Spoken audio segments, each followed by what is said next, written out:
Bismillahirrahmanirrahim. Assalamualaikum warahmatullahi wabarakatuh. Selamat pagi anak-anakku sekalian. Bagaimana kabarnya? Kabar baik? Sehat-sehat selalu?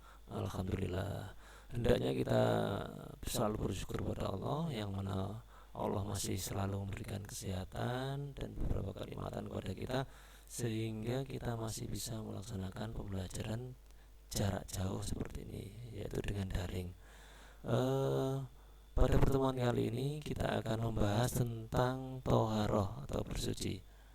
Dan sebelumnya, agar Allah memudahkan kita dalam belajar dan memperoleh ilmu yang bermanfaat, marilah kita membaca doa dulu bersama-sama.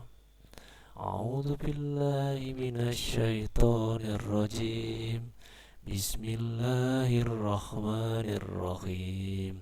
Raditu billahi robba wa bil islami dina wa bi muhammadin nabiyya wa rasula rabbi zidni ilma warzuqni fahma amin.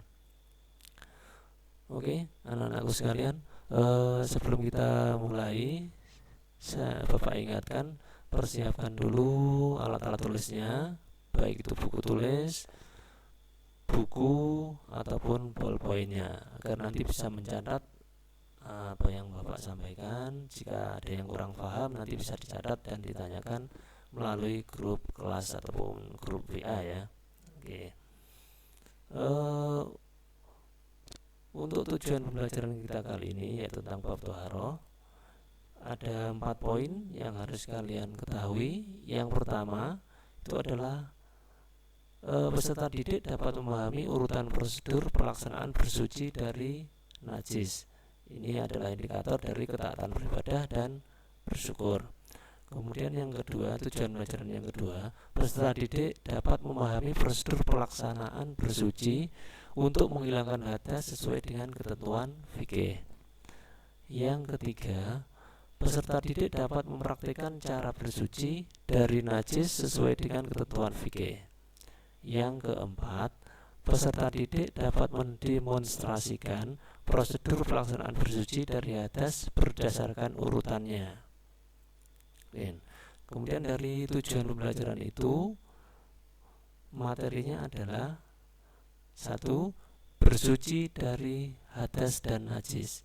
Yang kedua, najis dan tata cara mensucikannya.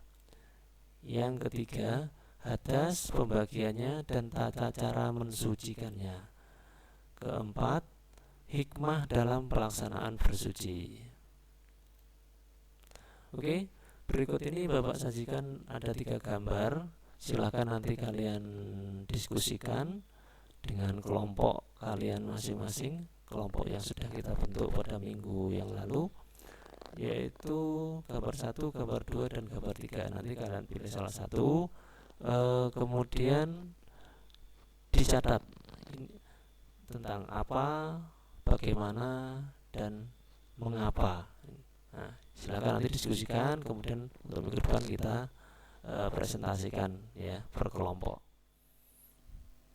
Baiklah anak-anakku sekalian, untuk memudahkan dalam pembelajaran materi toharoh ini, berikut ini Bapak sajikan peta konsepnya ya. Yang pertama, toharoh ataupun bersuci itu disebabkan oleh 2 perkara ataupun 2 hal. Yang pertama disebabkan karena terkena najis ataupun berhadas. Najis sendiri dibagi menjadi 3, yaitu mukhafafah ataupun ringan, mutawasitoh ataupun sedang, dan mughaladhah ataupun najis berat.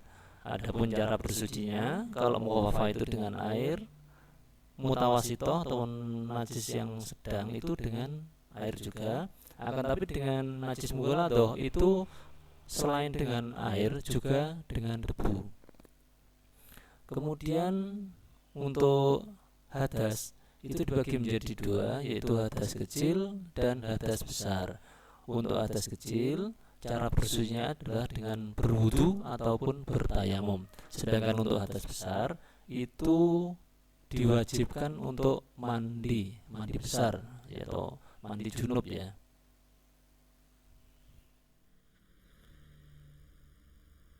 Pada pertemuan kali ini kita akan membahas tentang toharoh, yaitu bersuci, yakni dari hadas dan najis. Pengertiannya, toharoh itu secara bahasa berasal dari bahasa Arab yang artinya bersih atau bersuci. Sedangkan secara istilah, toharoh itu ialah suatu kegiatan bersuci dari najis dan hadas sehingga seseorang diperbolehkan untuk beribadah yang dituntut harus dalam keadaan suci. Kemudian berikutnya, dalil yang menganjurkan supaya kita bersuci. Yang pertama, Al-Quran surat Al-Mudaththir ayat 4 dan 5 yang bunyinya adalah A'udzubillahi minasyaitonirrajim wa thiyabaka fatahhir wa rujza fahjur, yang artinya, dan pakaianmu bersihkanlah dan tinggalkanlah perbuatan dosa. Kemudian dalil Al-Quran yang kedua yang menganjurkan supaya kita bersuci, yaitu dari Quran surat Al-Baqarah ayat 222 yang bunyinya A'udzubillahi minasyaitonirrajim innallaha yuhibbut tawwabina wa yuhibbul mutatahhirin, yang artinya sesungguhnya Allah menyukai orang-orang yang bertaubat dan menyukai orang-orang yang mensucikan diri. Kemudian pengertian najis. Kata najis ini berasal dari bahasa Arab yang artinya adalah kotor. Kemudian pengertiannya secara istilah, najis adalah suatu benda yang kotor yang mencegah sahnya mengerjakan suatu ibadah yang dituntut harus dalam keadaan suci. Kemudian pengertian hadas.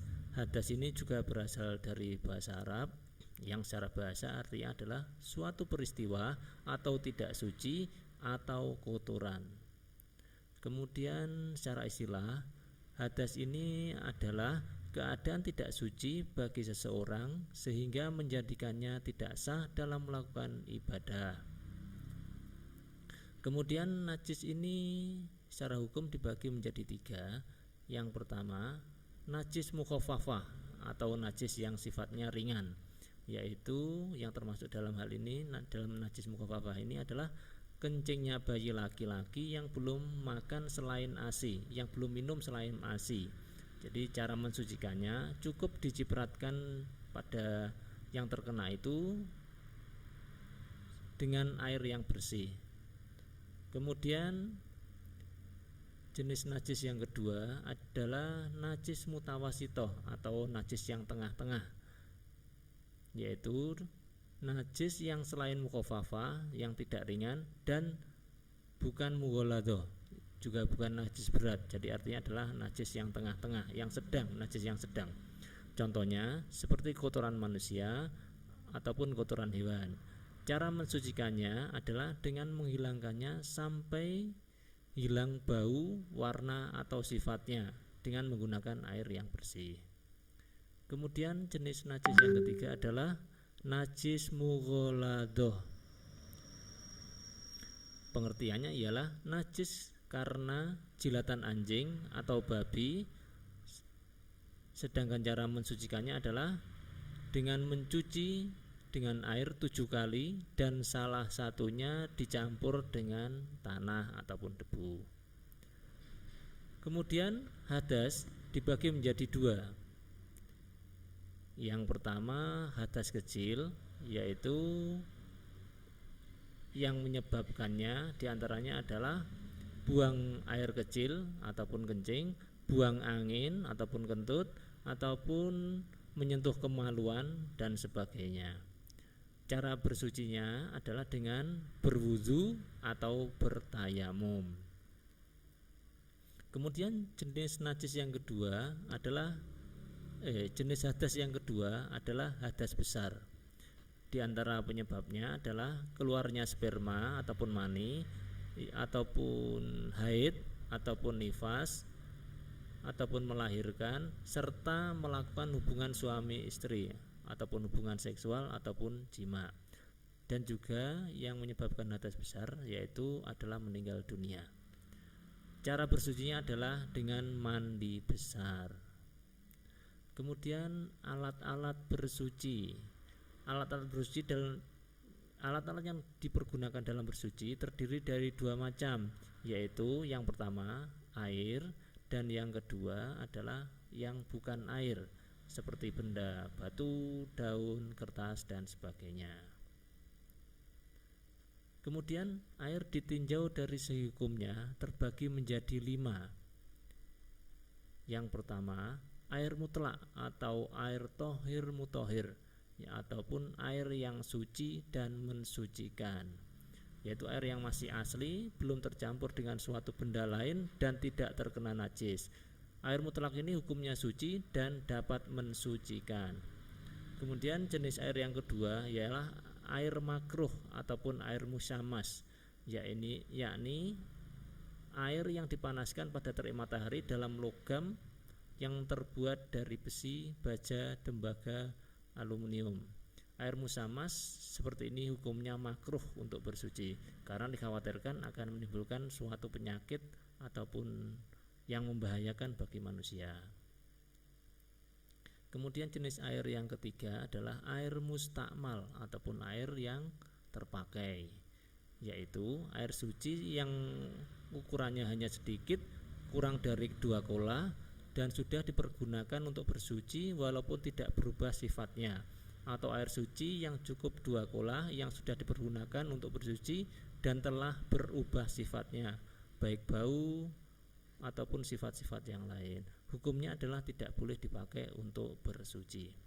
Kemudian yang keempat, jenis air yang keempat adalah air tohir ghairu mutohir, air suci yang tidak dapat mensucikan, air suci tapi tidak dapat digunakan untuk bersuci, yaitu air suci yang dicampur dengan benda suci lainnya sehingga air itu berubah salah satu sifatnya, baik itu warna, bau ataupun rasanya. Air ini hukumnya suci tapi tidak dapat untuk mensucikan. Kemudian yang kelima, air mutanajis, yaitu air yang tadinya suci kurang 2 kola tetapi karena najis dan telah berubah salah satu sifatnya, baik itu bau, rasa ataupun warnanya. Air seperti ini hukumnya najis, tidak boleh diminum, tidak sah dipergunakan untuk ibadah dan mensucikan benda yang terkena najis. Kemudian berikutnya adalah istinja ataupun bersuci dari kotoran. Istinja menurut bahasa artinya adalah melepas, terlepas ataupun selamat. Sedangkan secara istilah, istinja adalah bersuci sesudah buang air besar atau buang air kecil, beristinja dengan air, dan apabila tidak ada air maka boleh dengan benda padat seperti batu, daun, kayu, kertas dan sebagainya, yang tentunya dengan syarat-syarat tertentu. Berikutnya, hal-hal yang dilarang sewaktu buang air ialah: pertama, bercakap-cakap sewaktu buang air kecuali terpaksa. Kemudian yang dilarang sewaktu buang air yang kedua adalah menghadap kiblat atau membelakanginya, juga tidak boleh. Kemudian yang dilarang berikutnya waktu buang air adalah membaca Al-Quran walaupun dengan hafalan, juga tidak boleh. Kemudian yang tidak boleh berikutnya adalah tidak buang air di tempat terbuka. Jadi buang air itu harusnya di tempat yang tertutup, yang ada satirnya, yang ada dindingnya dan sebagainya, jangan di tempat terbuka. Kemudian yang berikutnya adalah tidak boleh buang air di air yang tenang, karena dikhawatirkan air itu dimanfaatkan oleh orang dan sehingga akan membahayakan. Kemudian yang tidak boleh buang air adalah di lubang-lubang, karena dikhawatirkan ada makhluk hidup lainnya dan akan membahayakan makhluk hidup lainnya seperti semut dan hewan-hewan kecil lainnya. Kemudian yang tidak boleh sewaktu buang air berikutnya adalah di tempat yang mengganggu orang lain, karena dikhawatirkan baunya dan sebagainya. Kemudian berikutnya adalah adab buang air ataupun tata krama ketika buang air. Yang pertama, mendahulukan kaki kiri pada waktu masuk ke dalam WC. Kemudian yang kedua, pada waktu masuk dan keluar WC membaca doa, biar kita terlindung. Oke anak-anakku sekalian, setelah kita mempelajari tentang apa itu toharoh dan cara mensucikannya, tentunya kita bisa mengambil kesimpulan manfaat dari apa itu toharoh. Yang diantaranya adalah satu, bersuci merupakan bentuk pengakuan Islam terhadap fitrah kemanusiaan. Islam mengakui bahwa pada hakikatnya manusia itu suci, akan tapi dengan beberapa hal atau beberapa sebab, diantaranya hadas ataupun najis, itu menjadi tidak suci. Dan untuk mengembalikannya, Islam mengajarkan untuk bertoharoh ataupun bersuci dengan syariat yang telah diajarkan oleh Nabi Muhammad SAW. Kemudian hikmah yang kedua yaitu menjaga kemuliaan dan wibawa umat Islam, agar umat Islam, orang Islam itu tidak terkesan kumuh dan dekil dan kotor. Makanya Islam menstandarkannya dengan toharoh. Kemudian hikmah yang ketiga adalah menjaga kesehatan. Tentunya dengan kita menjaga wudhu yang benar, mandi yang benar, dan bersuci yang benar, kita akan terjauh dari beberapa virus dan kuman yang bisa menyebarkan penyakit seperti COVID-19 dan sebagainya. Kemudian hikmah yang keempat adalah menyiapkan diri dalam kondisi yang baik ketika akan menghadap Allah Subhanahu wa taala. Ini adalah suatu persiapan ketika kita akan melakukan sholat, akan membaca Al-Quran dan sebagainya. Karena kita tahu bahwa sholat adalah kita menghadap ke Allah Subhanahu wa taala. Jadi harus dalam keadaan yang bersih dan suci. Oke, anak-anakku sekalian, setelah kita mempelajari pengertian dan cara bersucinya toharoh, ini ada beberapa evaluasi dari Bapak. Nanti silahkan dikerjakan. Kalian bisa mengerjakannya melalui kertas ataupun kalian bisa mengerjakannya melalui e-learning. Jadi kalau tidak bisa mengakses e-learning kalian, mungkin karena satu dan lain hal, karena HP-nya dan sebagainya tidak bisa, silahkan nanti dengan ini kalian catat di lembar pekerjaan kalian, dibuat seperti ini ya, tabel seperti ini. Saya contohkan, Bapak contohkan. Yang pertama itu peristiwa atau kejadiannya adalah tidur berat. Nah, ini jenis hadasnya apa? Hadas kecil atau hadas besar. Nanti kalian tulis. Kemudian cara bersucinya itu bagaimana? Dan kalau di sini adalah dengan berwudu ataupun bertayamum. Contohnya seperti itu. Kemudian yang kedua, jenis soal yang kedua ini tentang pengertian. Nanti silakan dijawab. Ada 5 di sini, ada soal esainya. Kemudian yang ketiga, jenis soal yang ketiga, evaluasi yang ketiga, ini adalah bentuk pilihan ganda. Nanti silakan dikerjakan. Ini juga sudah ada di e-learning, jadi silakan kalian nanti kalau bisa e-learning, Bapak sarankan di e-learning saja. Tapi kalau tidak bisa mengakses e-learning, silakan nanti dikerjakan di kertas. Oke, ada 3 ini yang tugas individu, yang tugas kelompok. Satu lagi tadi di awal Bapak menerangkan itu tentang mengamati gambar, itu nanti dikerjakan secara berkelompok. Oke, anak-anakku sekalian, demikian apa yang Bapak sampaikan. Silahkan dipelajari dan dikerjakan soal-soalnya. Saya akhiri sekian. Wassalamualaikum warahmatullahi wabarakatuh.